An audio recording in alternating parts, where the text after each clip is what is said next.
Vamos lá, né? O Brasil basicamente jogou muito mal contra a seleção do Uruguai e nos pênaltis foi mandado pra casa e foi eliminado nas quartas de final da Copa América e saiu da competição com uma vitória, né? Porque não venceu da Costa Rica, não venceu da Colômbia, não venceu do Uruguai, venceu só do Paraguai e foi pra casa assim. Embora, se tu for pegar estatisticamente, não, o Dorival está invicto na Copa América. É loucura, cara. Mas isso aqui gerou um debate assim acalorado de todos os lados. Eu vi alguns dos piores argumentos que eu já vi na minha vida em relação à seleção brasileira. Eu vi algumas discussões um pouco mais ponderadas também.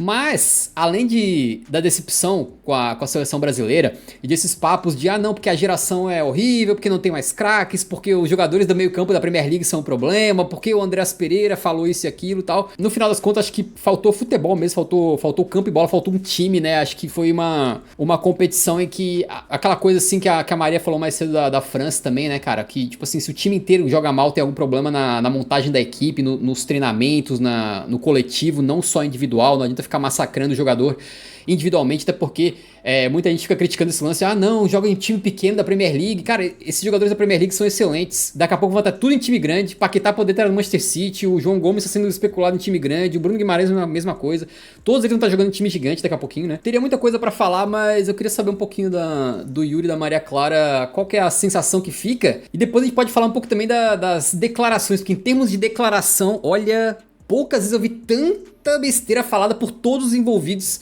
né? O Endrick, Dorival, o Andreas Pereira, se buscar deve ter outra coisa, outras declarações horrorosas também, mas enfim, Yuri, começa aí pra já botar o fogo no bagulho pra nós. Eu acho que foi uma Copa América bem decepcionante, especialmente do ponto de vista do Dorival. O Dorival me decepcionou bastante nessa Copa América, muita decisão errada, muita substituição tardia, muita escalação esquisita, muita incoerência, especialmente no caso do Endrick, que numa semana ele fala que não pode ser titular contra os Estados Unidos no amistoso, porque pode acontecer um erro fatal. Aí 2 semanas depois o moleque é titular contra o Uruguai no mata-mata da Copa América. Não faz nenhum sentido isso. Foi bem decepcionante do ponto de vista do Dorival. Individualmente falando, não sei nem se dá pra dizer que o Vinícius Júnior é decepcionante a essa altura do campeonato, já que ele não joga nenhuma pela seleção brasileira mesmo. Mas talvez o mais decepcionante tenha sido a postura dele, né? Eu duvido que se o Vinícius Júnior tá no Real Madrid, podendo tomar um cartão para desfalcar o Real Madrid do mata-mata de Champions, eu duvido que ele tomava. Duvido. Aí chega na seleção brasileira, parece que os caras jogam se lixando e que se f***. Tanto que assim, termina a competição, aí vai moleque dar entrevista para dizer que mas a gente poderia estar de férias. A gente poderia estar agora numa praia, enchendo o rabo de cachaça.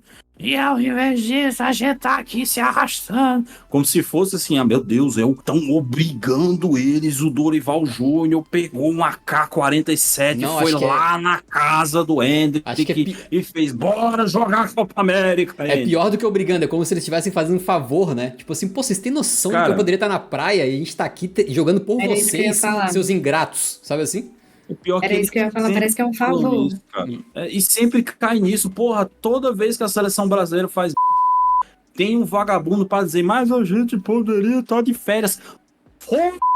Meu irmão, tu é jogador de futebol, tu é milionário, tu sempre tá de férias. Parece que os caras acham que o trabalho deles é a coisa mais difícil do mundo, tá ligado? Tu tem que se considerar que tu sempre tá de férias, irmão. Tu é milionário, é jogador, o trabalho do cara é treinar 2 horas por dia, se alimentar bem, dormir bem numa mansão, tem tanto zero na conta desses caras que, meu Deus, tu perde até a conta, o cara fica em um hotel 5 estrelas, come bem, tem o melhor equipamento, a melhor tecnologia à disposição, só pra jogar bola, e ainda por cima, quando é eliminado, fala, mas eu poderia estar de férias. Eu poderia estar de férias.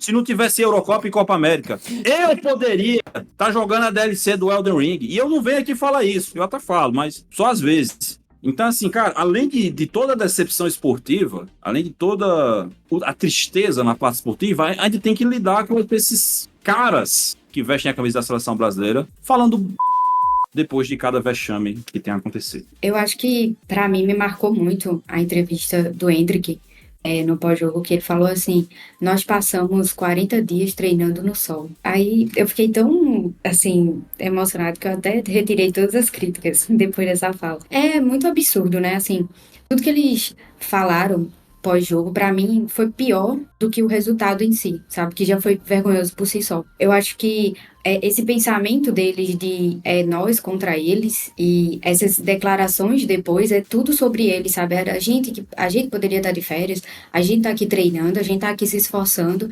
É tudo sobre eles, não é sobre a seleção brasileira, não é sobre o torcedor, não é sobre o país. Então, eu acho que é uma mentalidade muito fraca dessa seleção. Para mim, o ponto principal de uma possível mudança é essa mentalidade mesmo, de que eles não são a vítima da história e começar a mudar esse comportamento de que ninguém aqui quer estar contra eles. Sabe? Não tem torcedor contra eles, não tem jornalista contra eles. Tem um torcedor brasileiro que está indignado com a fase, o momento, a situação, com o que vem em campo e tem todo o direito de reclamar, de reivindicar, de cobrar. E tá tudo bem quanto a isso, eles precisam aprender a lidar. Acho que o Mbappé hoje, por exemplo, deu uma aula disso.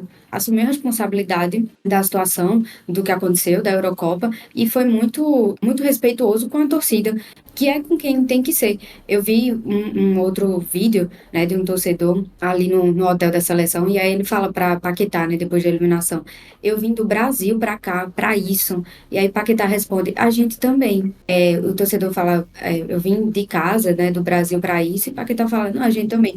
Não, vocês não vieram, sabe? Vocês não vieram do Brasil, vocês vieram das suas mansões da Europa, né? Vocês tudo pago, hotel, jatinho, né? Todo conforto, todo bem-estar. Então, não tem como comparar, sabe? Não é o mesmo patamar que o torcedor. Não é o mesmo sacrifício, a mesma luta que o torcedor faz e investe para estar ali, para estar acompanhando, para estar vestindo. E nem a mesma então, como é que eles falam? Nem a mesma motivação, porque parece assim, o torcedor, se ele vai lá, ele vai assim, ele abre mão de muita coisa, ele faz investimentos, às vezes que ele nem tem a grana, pra ir ver pelo amor ao futebol, amor à seleção, né? E o jogador, ele em teoria, deveria ser o maior prazer da vida dele, né? Deveria ser tipo assim, ao contrário, deveria ser tipo assim, pô, se tivesse que jogar 24 horas no sol, o que eu mais quero é defender a seleção brasileira, sabe? Mas a gente tem todas essas declarações que é como se fosse, cara, os caras estão fazendo um favor pra gente, entendeu? A gente deveria estar agradecido por eles terem caído nas quartas de final. Exatamente, eu acho que esse é o ponto. Eu acho que quando o torcedor fala pro Paquetá isso, eu vim de casa, eu vim do Brasil, significa que ele gastou muito, que ele fez um investimento, como você disse, às vezes nem tem. Então, como é que esses torcedores olham depois, né, do jogo e fala que é a gente contra eles? Tá? Não é, a gente tá lá, a gente tá no estádio, a gente tá gastando o que não tem, a gente tá apoiando. Esse discurso pra mim não cola. Achei as declarações muito, muito feias. Pra minha gente, Dorival Júnior falar depois do jogo que quando ficou com um jogador a menos, eles não sabiam o que fazer. Como tu tem um jogador a mais em campo? Se pegar essa declaração e botar com aquela do Southgate de que ele não encontrou o time porque não tem um substituto do Calvin Phillips, tá pau a pau ali, hein? Gente, absurdo, assim, o Brasil jogou 20 minutos, né, com um jogador a mais em campo e não criou uma chance, não deu um chute a gol, como assim? E foi ruim ficar com um jogador a mais em campo, sabe, parece que Dorival falou nesse sentido, né, não, foi horrível pra gente ficar com um jogador a mais em campo, não gostei não. E as batidas de pênalti, eu acho que assim, tudo que repercutiu depois da eliminação são, querendo ou não, discussões válidas, é importante, agrega de algum jeito, mas pra mim o que deveria de fato está sendo comentado é exatamente essa mentalidade, essa postura dos jogadores dentro e fora de campo. O Vinícius foi lá responder, né, nas redes sociais, alguns comentários que estava recebendo, mas tomou 2 cartões amarelos bobo e não jogou o jogo mais importante da temporada. É muito bom estar na rede social, é muito bom estar respondendo, é muito bom, mas e o futebol em si? Então eu acho que o ponto principal, a grande discussão, ou o que a gente precisa levantar mesmo, é essa postura desses jogadores, sabe? Esse comportamento, essa mentalidade. Eu acho que a principal mudança é essa, e essas outras são detalhes, sabe? A corrida para bater o pênalti, ou jogador a mais ou não em campo, quem jogou melhor ou não, o meio campo de Premier League ou não.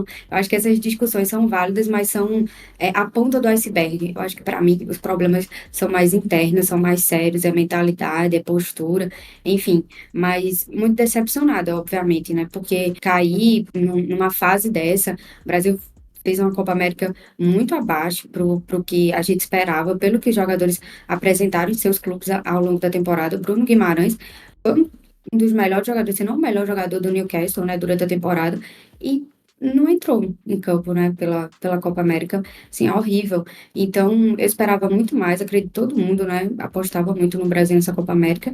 É lamentável, mas eu acho super, super justificável, porque realmente não tem mentalidade, não tem grupo, é uma seleção muito ruim em campo. Parece que eles se juntaram ali em cima da hora, sabe?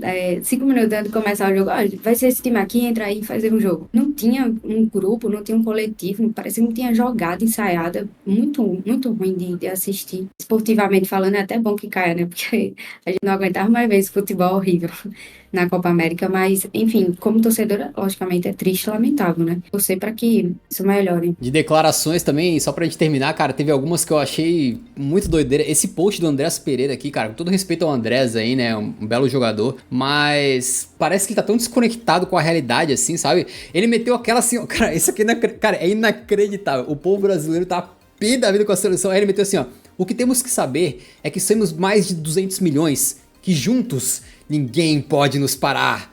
E se a gente incomoda, juntos falamos mais alto. Cara, que? E ele ainda falou assim, ó, eu como ninguém sei que o brasileiro... Oi? Eu, mais do que ninguém, sei que o brasileiro tem o poder de sacudir a poeira. Por que você... Por que você é tão especial assim, Andrés? Queria muito saber, mano. Dá uma explicadinha pra gente, por que você como ninguém no Brasil sabe como você, como é o poder de sacudir a poeira, né?